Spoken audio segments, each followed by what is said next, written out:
I should have said that on camera. What a great weekend of sport, ladies and gentlemen. I'm AnzaK, and this is the Red Hot Underdogs, and I'm with the man of the moment, JJ, and the man of the moment, the ever incredible, long contained, often imitated, never duplicated. Put your hands together for Drewy.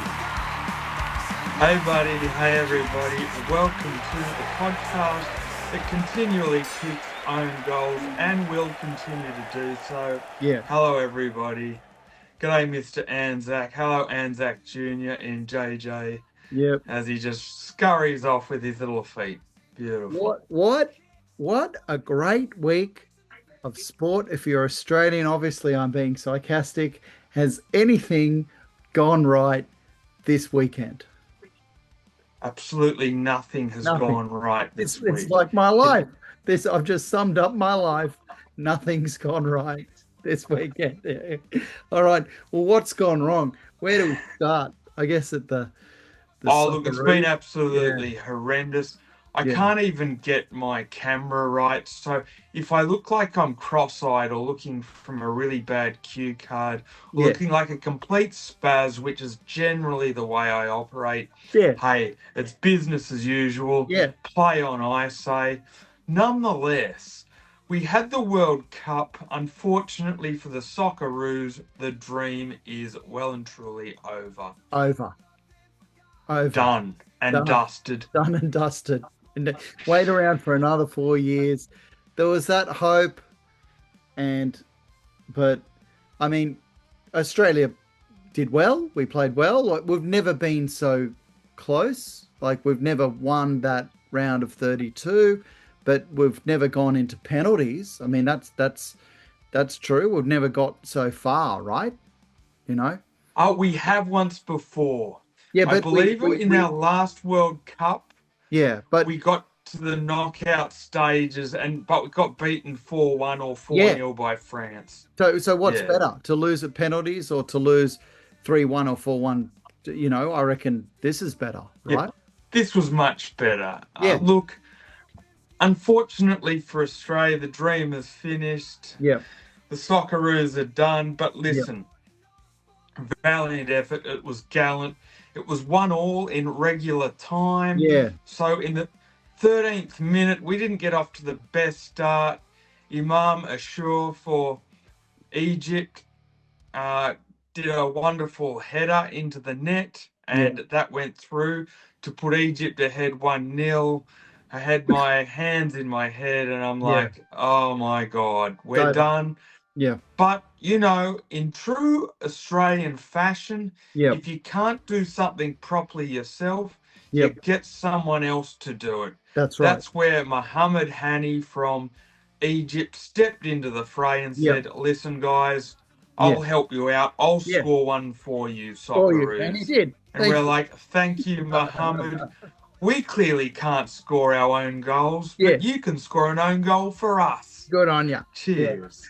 In the 55th minute, so it levelled it up. And to be fair, you can scrutinise the Australian effort all you want and say we're unlucky here or there or whatever. Objectively speaking, we probably shouldn't have even made it to extra time or penalty goals, given the fact that Egypt had to score our goal for us. Yeah.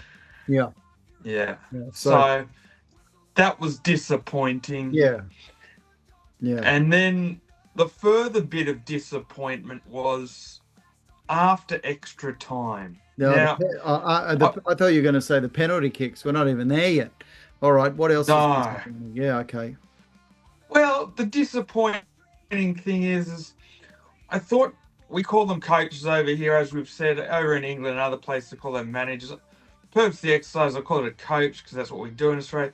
Tony Popovic, for the longest time during this whole campaign, he had pulled off plenty of master strokes, like axing the captain Matt Ryan for Patrick Beach, which had been fantastic for Australia. Fantastic for Australia. So what's the one thing after you do a masterpiece and you've painted the Mona Lisa that's going to fuck up the whole thing? Yeah. You paint a cigarette in her mouth and a McDonald's sign in the background. I thought you were going to say the big dick and two balls, vandalism on the Mona Lisa. That's what it felt like. I Swapping like beach, your version better. yeah. Dick and two balls.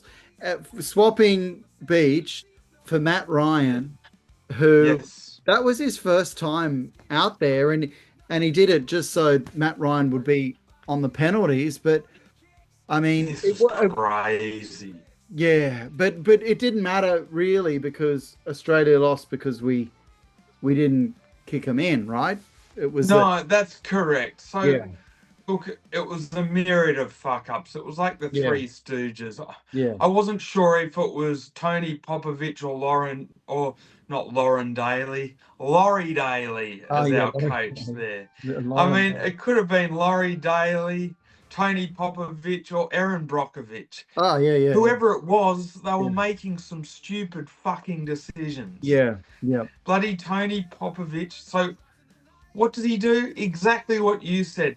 The goalkeeper who hasn't been in the fray yeah, for all of the World Cup and probably hasn't played a proper game in at least a month and a half. yeah. Yeah, let's put that guy Yeah. into save the goals at the last minute. So essentially when Harry Suter came off, who was our defender, and gave the captain's armband to Matt Ryan, he was essentially giving a black armband to Matt Ryan to put around his sleeve, because that became well and truly a sign that this could end our World Cup dreams, because it was a huge gamble. Now, for what went on, I'm not going to blame it all on Matt Ryan, but I will say this.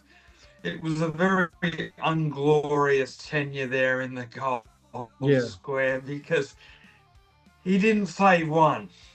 All four of them went through, and for our purpose of our exercise, what does Popovich do? I don't know if it was him who elected or it's done amongst the players, but I believe it should be the coach to go with an order of who takes the shots. But he gets Harry Suter, who was the captain throughout the campaign because Matt Ryan wasn't playing, to take a shot, and Lucas Harrington, who are both defenders. What are you doing getting two defenders to take your shots? Like, if you're playing cricket, you don't get Glenn McGrath to open the batting.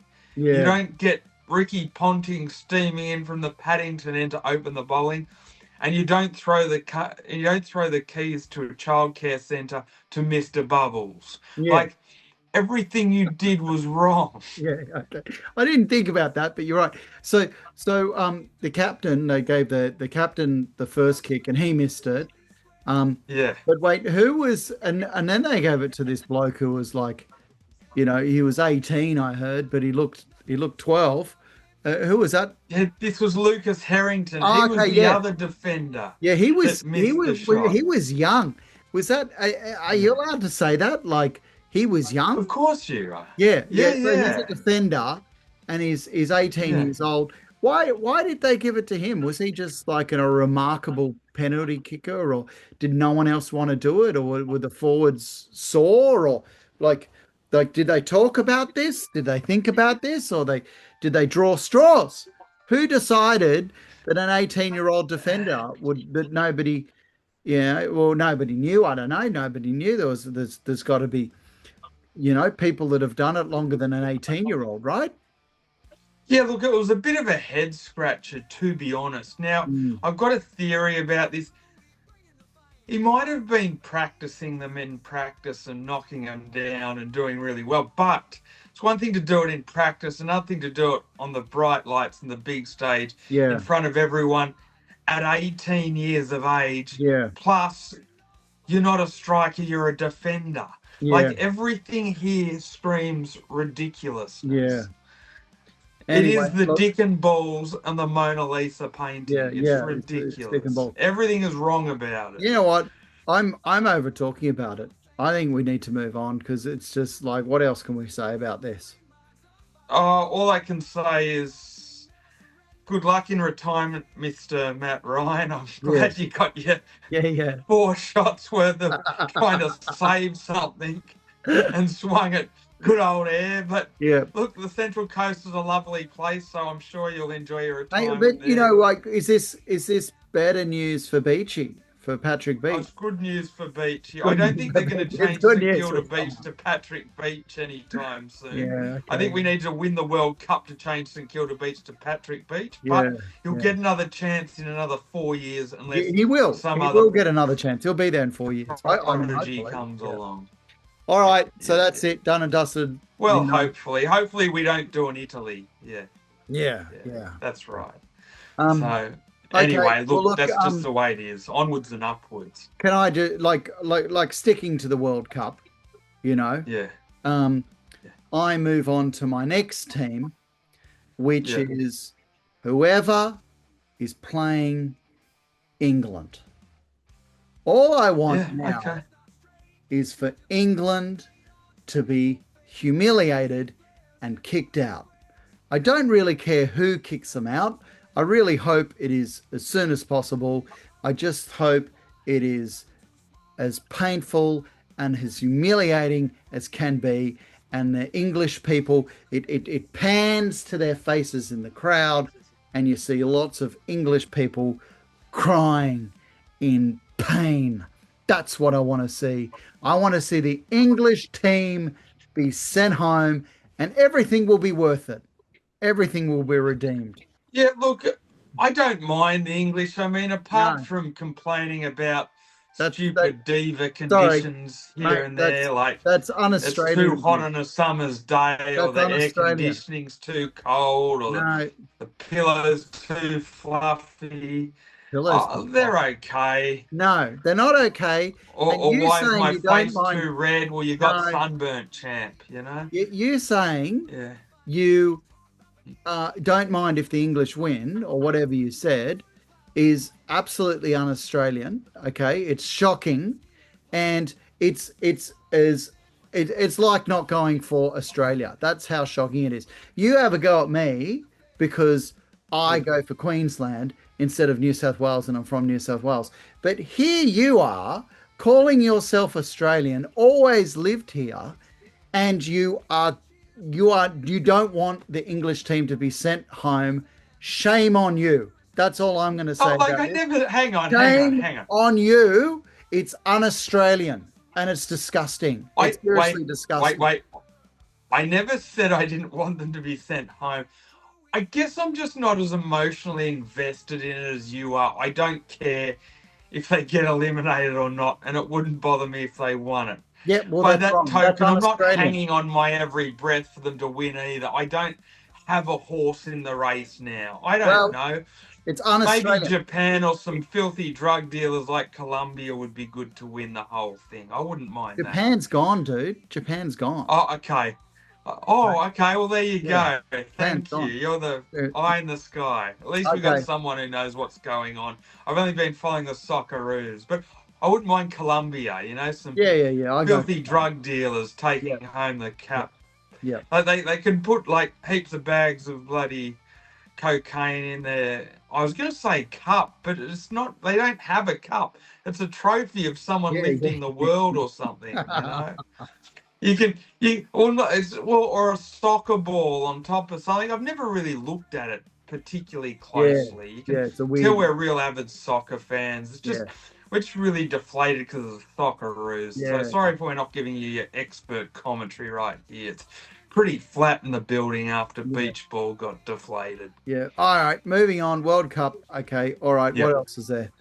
We got the Origin Cup. Origin. Okay. Well, that's good. That's good. This is mighty Origin coming up this week. So fantastic. Now listen. State of Origin, third game. Let's do it. Let's do it. Laurie Daly has 80 minutes to make life fair. Yeah. Laurie Daly has 80 minutes for the rest of his life to live in peace. Yeah. If he wins this series, he can dine out on this for the rest of his life. He will. Knowing that he went 2 wins and 6 losses from his 8 series. Now, I'd take that. I'm like Laurie Daly. My life is full of rubbish results. So I'm still living off the egg and spoon race when I won it in 1985. I remember that race. You were really good. As an 8-year-old. Yeah, you were good. You were good. You And I'm deserved still that win. dining out on that. Yeah. And no one else remembers it but me. Why? Because the rest of my life has been just an absolute cavalcade of no results and losses. Okay. So for Daly, he can dine out on this second win if it happens. That's a and huge if he loses, he'll just walk off into the sunset like a cowboy. Yeah, look, and that'll be the sad part if he loses, because I actually have Laurie Daly in no particular order as one of New South Wales' three greatest players of all time. Have Andrew Johns, Brad Fittler, and Laurie Daly as our three greatest. What about as a coach, though? Is he one of the three greatest coaches? And that's what it is, because the world is a whole case of what have you done for me lately? So they'll just remember Laurie Daly as this Frank Spencer type character that went away with, what's that, 1 win and 7 series losses. And that would just be like absolute disaster. And he doesn't deserve to go out that way, but guess what? Life's not fair, and it often gives you a great big fat kick up the arse and a dog shit sandwich before you walk out the front door. Yep. So we'll see what happens. Look, but one thing I want. This is the unlosable series for the Queenslanders. So if Queensland lose, I want Australia. Not Australia. Why am I saying Australia? I'm caught in this Socceroos thing. Yeah. I want New South Wales to get their recognition for a change. Yeah. I want to hear about the Blues spirit, not just the Maroons spirit, because this is the unlosable series for the Maroons. Yeah. They shouldn't have won the first one if Kalen Ponga hadn't have decapitated Tolu Kula. And New South Wales were thoroughly outplayed in the second game. So apart from the send-off, they were literally thoroughly outplayed in the 2 games, but it's not going to matter because it's all going to come down to 80 minutes. All right. Okay. World Cup's done. State of Origin's done. Are we going to move on to the worst news we have to talk about today, which is Manly, Fosball? Is it all over? Oh, look, I just think that, no, it's not all over. But what I will say is this. Manly were thoroughly disappointing today. It was a horrible day at the office. They didn't respect the ball. They just didn't get out of first gear. I will give a lot of props to Parramatta. They turned up to play. They very spirited effort for a side that's coming much lower on the competition table, and they turned up to play. They still have belief, and look, they probably can't make the semis, of course, but I was impressed with Parramatta. We're only allowed to play as well as we're allowed to play, but by the same token, we did hit the self-destruct button on a number of occasions. That's not taking anything away from Parramatta. That's just using the whole scope of what went on within the match, unfortunately. One thing I will say, Australia, not New South Wales, but Manly Sea Eagles. Manly, we have had the whole fanfare. We've done the whole Fosball, the dancing girls. How nice is the redemption? The honeymoon is over. Yeah. We need to make the semi-finals. We can't be caught up in this Fosball horse shit. Oh, look at how we've recovered after 3 straight losses at the beginning. Yeah, that's good. But guess what? Our last 5 weeks has been a little bit patchy. Yeah. We need to win those remaining games. So I urge supporters, mate, this is reality. This is ground zero now. This whole honeymoon and party period, it's over. Yeah. Yeah, the party's over, Manly. We need to win. Yeah. So we basically need to get to 32 points. So it's like 4 wins and we've got a bye remaining. I just wanted to win today, so it would be like 3 wins and a bye remaining. And this is the danger with the remaining games, because a lot of teams who don't have anything to play for want to throw a massive big spanner in the works. And it always happens every year, doesn't it? You get these really teams does. that are way down on the ladder that can't make it, yet will ruin the party for teams that are, like we're on the fringe now. Are we going to make the top eight? Like Look, we should. and this is where we've got to keep winning because the team coming ninth are exactly on the same points as us. Yeah. It sometimes as a team you just have a bad day at the office. It's just like this guy that turns up to work and finds out that the secretary is now pregnant from him at the Christmas party and it's not his wife. Then he goes in and finds out he's got cancer at the doctor later that afternoon and then writes off his car on the way home. Yeah. It was that kind of game. It's exactly like that. Yeah, that was Manly play Parramatta. You just summed it up. That was Manly playing Parramatta. It just never got any momentum. Yeah. But like all things, sometimes when I got the flu, I look at somebody who's got one arm and I feel better about my life. So sometimes you look at other people or other situations who have worse and you feel better about yourself. Example, Brisbane, they lost 8 on the trot, so they're now done. Last year's premiers put a line through them completely. They're finished. They can't do anything now. Yeah, great. The Tigers, they lost to the Dragons. Yeah. So Tigers are done. Well done, Dragons. Second win of the year. Fantastic. So stoked for the Dragons, breathing fire. Their goal now, they've really got something to play for, is to get off the bottom of the table. So there are people in worse positions. So I've just got to keep looking at things from a Manly perspective as a glass half full. Yep. All right. Well, look, that's it. Have you watched any or been keeping up to date with the tennis at all? Because Wimbledon's on, and usually I'm right into it, but I barely realise it's even on. Too. Me too. And you know why?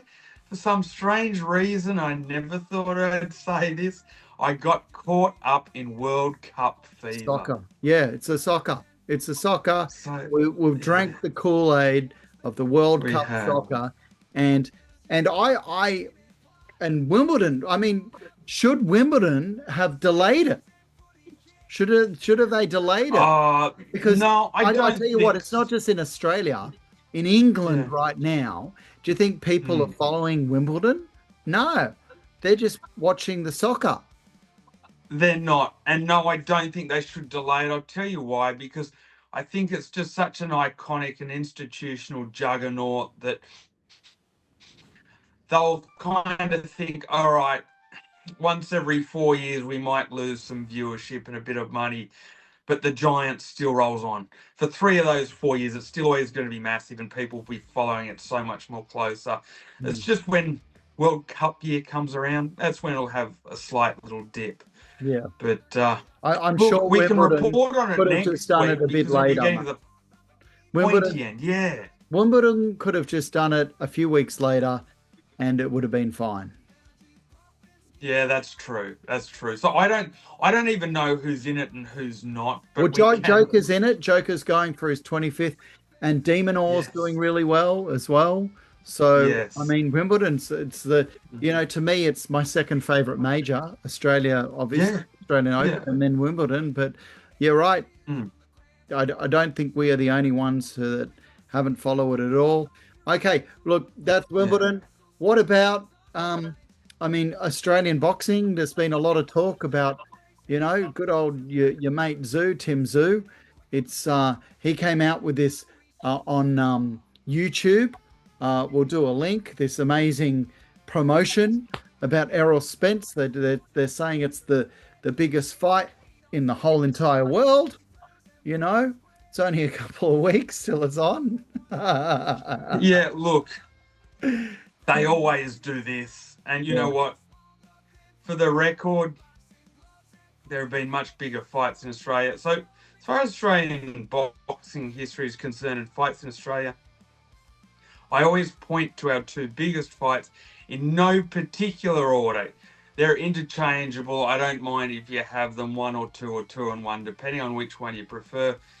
2 biggest ones, I believe, were Mundine and Green because it was such a huge domestic scrap. and also Pacquiao Horn because of the iconic, legendary name of Manny Pacquiao back in the day. Yeah. Outside of that, everything else takes a pretty distant third place. As good as Spence was and is and has been, maybe being the operative word. Yeah. We'll see, but like, it's still a distant from those other two, and that's the intrigue about this fight. It's not for a world championship, but it's a loser leaves town. The loser, their career is essentially finished. Yeah. So and I know that's not selling it greatly for the Australian public. Like, watch this fight because if Zoo loses, he'll be in the Glenwood retirement home. Yeah. No. The fact is, there's a lot at stake with this because if he wins, his career is still alive. He's still a viable force. Just a slight heartbeat. Yeah, it's just you know, like just, you know, they need to. It's very faint. Defibrillators on him, but he's not dead. Yeah, he's not dead. He's like the rest of us. Yeah, we're all fighting for existence on Monday morning. Yeah, exactly. So he'll still be fighting for existence, and we'll see what happens. And it's not a sure thing because in the bright lights, in the big events, trouble or drama often seems to follow Tim Tszyu. I'm not saying it will here. That said, Errol Spence has been out for 3 years. He has had car accidents. He has had lifestyle issues. Yeah. He's by far the better boxer in his entire career and more decorated. No, his age, his wear and tear, his inactivity. He was the better boxer. He was. Well, we'll see. That's the thing. Yeah. We will see. Don't get me wrong. In his heyday, he was. 100%. Not even close. But that's a while ago now. And he's an old man, and he's battered, and he's bruised, and he's made some really bad lifestyle choices. And we'll see what happens, though. Because I don't have much confidence in either guy. Like, people are going, well, this is the end for Spence, so this is great for Tszyu. No. Hold your horses. We've seen this movie before. We saw it with Fundora twice. We saw it with Murders-Aliev. And let's hope we don't see it with Spence, but it's no sure thing that Tszyu gets over the line. Yeah. That Tszyu gets over the line, and it's no sure thing that Spence does. For me, it's very much a 50-50, and people are just going into this like it's a fait accompli that Tszyu wins. Not for my end of things, but for the record, yes, I am going for Tim Tszyu. So go Team Tszyu. Team Tszyu. Go Team Tszyu. Which is Team Tszyu or Tim Tszyu? Team Tszyu. Fennec. Yeah. Team Fennec. Is that it? Team Fennec, yes. Team Fennec. Yeah. Team Fennec Tszyu. Now look, let's move on. Did you actually watch the Wallabies and Ireland play? No, I did not watch it. I watched the highlights. Listen, I grew up playing rugby union, as you know, but it got to a point where there were far too many rules. It's like a fish with far too many bones. Yeah. And the whistle kept blowing every 2 seconds. And you're like, for God's sake, I cannot enjoy this.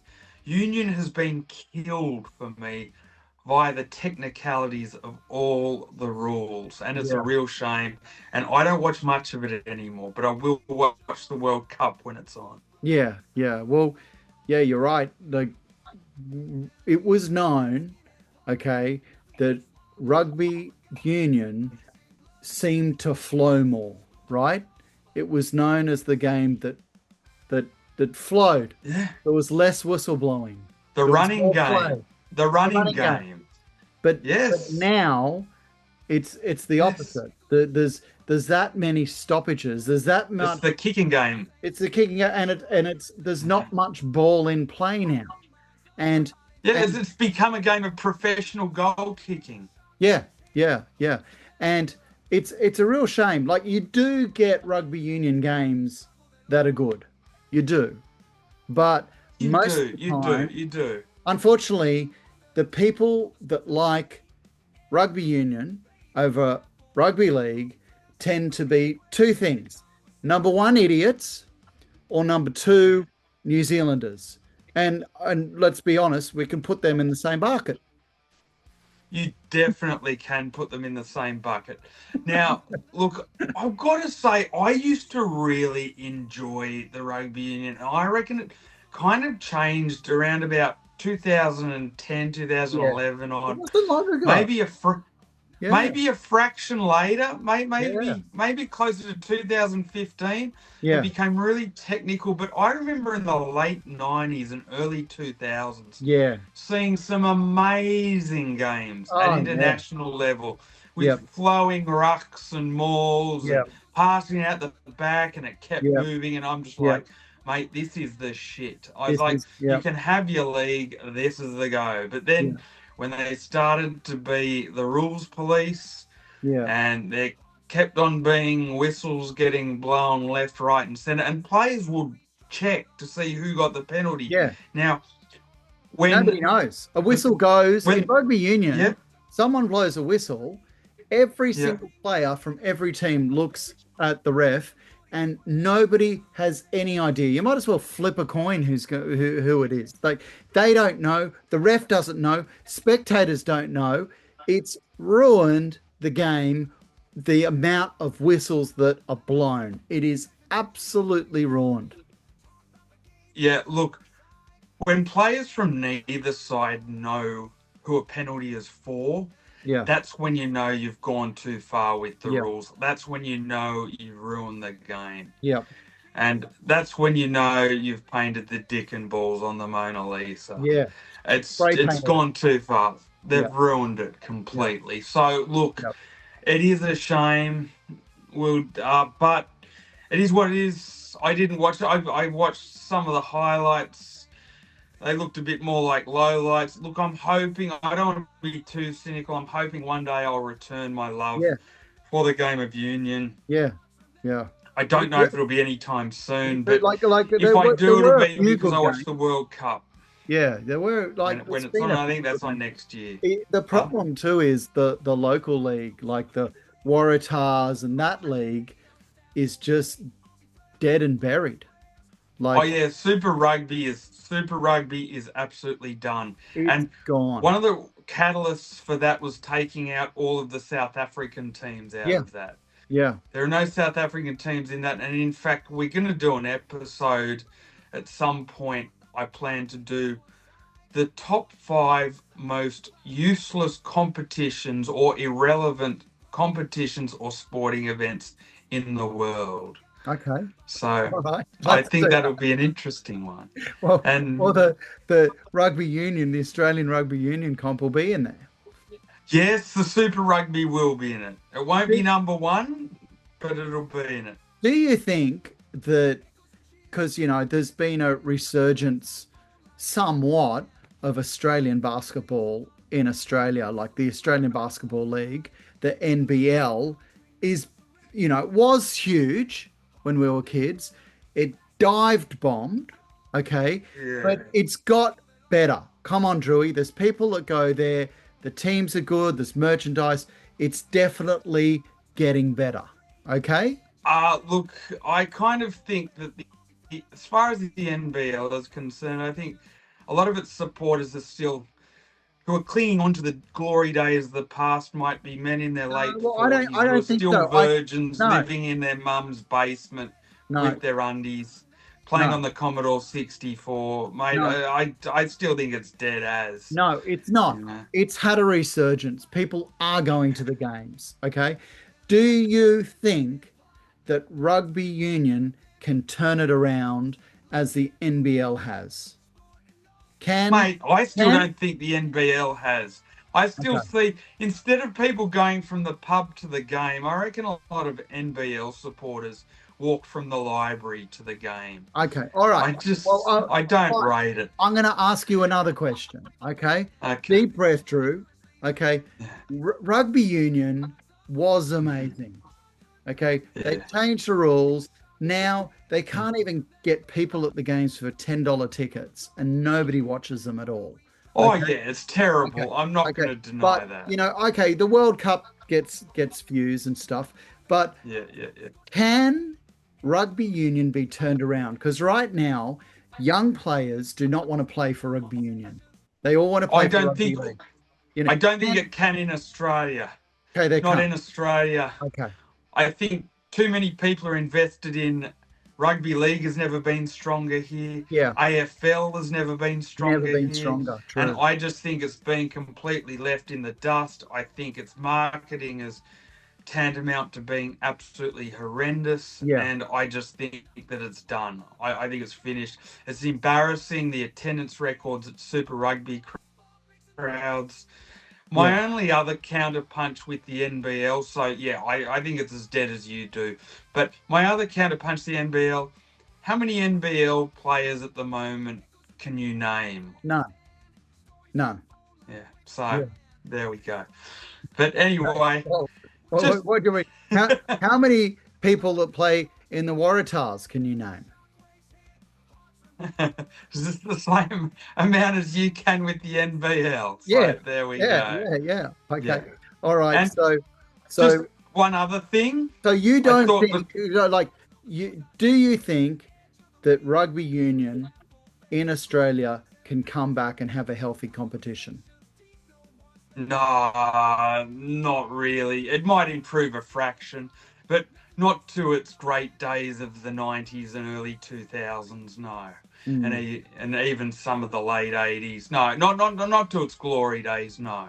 Mm. It might have a slight resurgence, but it'd be like a tremor.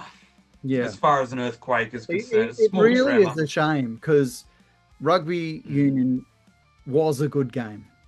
Okay. It was. Really was a good. Was. And I remember going to the pubs and they were packed.